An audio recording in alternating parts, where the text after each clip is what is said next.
At dahil nga may nag-sponsor ng pang-ulam namin, is naisipan kong bumili ng mga isda and mga shells sa Mercedes para may maiulam kami dahil pupunta kami kila mama. Ngayon yung nakalipat na kami sa bagong bahay namin is napapadalas din yung tambay namin kila mama. Ewan ko ba? Doon pa kami nakatira sa kanila, gustong gusto ko nang makalipat, diba? Iba pa rin kasi talaga yung feeling na meron kang sariling bahay. So syempre pag tinamad ka, kahit wag ka mag-asikaso, okay lang kasi nasa sarili mo ikaw na bahay. Kapag sinipagan ka, tsaka ka lang magtrabaho, go, it's fine, walang problema. Kaya nga kahit kwarto pa lang yung natatapos noon dito sa bahay namin is talagang pinilit ko na yung asawa ko na lumipat kami. Dahil nga maliban sa tumutulo na yung bubong namin doon is malaki na rin yung tiyan ko and gusto ko na ng mas malawak na galawan dahil nga buntis na ako noon sa pangalawa namin na baby. Ganun talaga siguro no, parang kapag inaalisa mo na yung gusto mong alisan, namimiss mo naman and binabalikan mo pa rin from time to time.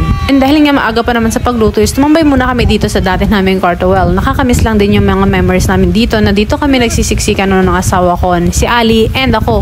Na ngayon yung pangalawang anak ko is napakaswerte kasi ang lawak-lawak na nagagalawan niya, ang lawak-lawak na nanggagapangan niya, and hindi na rin siya mahuhulog sa higaan dahil nga may malaking higaan na rin kami. Well, nakakamiss lang rin talagang balikan yung mga panahon na naghihirap ka kasi nga parang hindi mo ma-imagine na wow, ang layo-layo na pala nang narating mo, diba? Pero alam niyo, sa totoo lang, hindi na ako magpapaka-plastic. I know na malayo na talaga yung narating ko kahit paano, malaki na yung binago ng buhay ko. Pero I'm always looking for more kasi I know na meron pang better. Alam ko na meron pang igaganda tong buhay ko. Of course, kailangan ko rin pagtrabahuhan yun, which I am currently doing, but limited lang talaga yung time ko dahil may maliit pa akong anak. Anyway, after ko nga magmuni-muni dun sa dati naming kwarto is nag-ayos na rin ako ng lulutuin ko. So, syempre, ang ginawa ko po rito is sa halip na nilagay ko siya sa tubig is nilaga ko muna ito sa Sprite. Tsaka ko siya ginisa. Maraming butter and maraming bawang. Paminta lang ilagay mo and konting salt pack na yan. Napakasarap na niya. Kahit wala ka nang ilagay niyan magic sarap or whatever, go na. Laban na yan. Seafood Cajun, tapos sasabayan mo ng mango and avocado shake juice ko po. Dahil talaga mapapakain ka ng bonggang-bongga. Ako talaga sobrang dami nang nakain ko. And alam nyo ba na ang love language ko talaga is pagkain.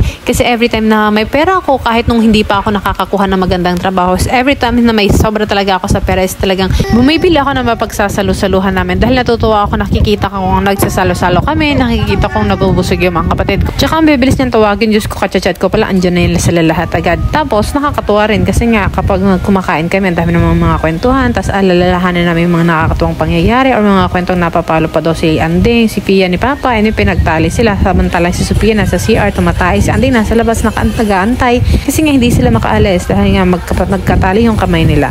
Kaya nga talaga naman nakakatuwa every time na bibisita ako sa kanila kasi ang dami nilang mga kwento na mga dati nararanasan ko kasi ganun talaga sa amin. Ang tatapang kasi namin magkakapatid, lahat pa kami babae, tapos ang iingay pa namin kaya palagi rin kami napapagalitan talaga ni Papa. Pero nakakamiss yung mga panahon na yun talaga.